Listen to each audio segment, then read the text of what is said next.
આખો દેશ જ્યારે રામમય બન્યો છે ત્યારે રાજકોટ વાસીઓ પણ રામ ભક્તિના રંગે રંગાયા છે।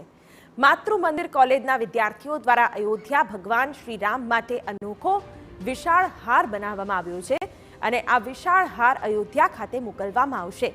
70 જેટલા વિદ્યાર્થીઓ દ્વારા 10 દિવસ સતત હનુમાન ચાલીસા બોલી 170 ફૂટ લંબાઈનો હાર બનાવ્યો છે।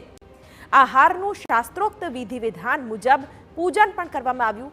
આ સાથે મંદિરના શિખરથી લઈને દ્વાર સુધી લગાવી શકાય તેવો હાર વિદ્યાર્થીઓએ બનાવ્યો છે। કોલેજના છાત્રો સાથે આચાર્ય દ્વારા પૂજા વિધિ પણ કરવામાં આવી હતી।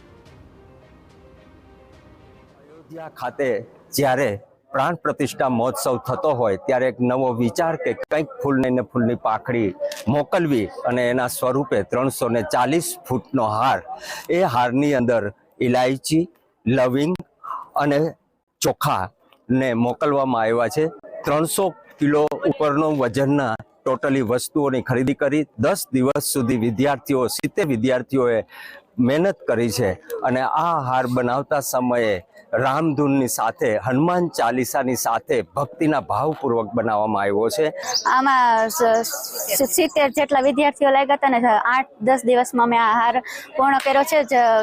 વિદ્યાર્થીઓ રાત દિવસ અને કાલ રાત સુધીમાં પૂર્ણ કરવાની ખૂબ કોશિશ કરી છે અને મને ખુશી છે કે મેં આમાં સહયોગ કર્યો। અમે અમારા કોલેજ તરફથી ફૂલ નહીં તો ફૂલની પાકડી સ્વરૂપે અમે આ હાર દેવી।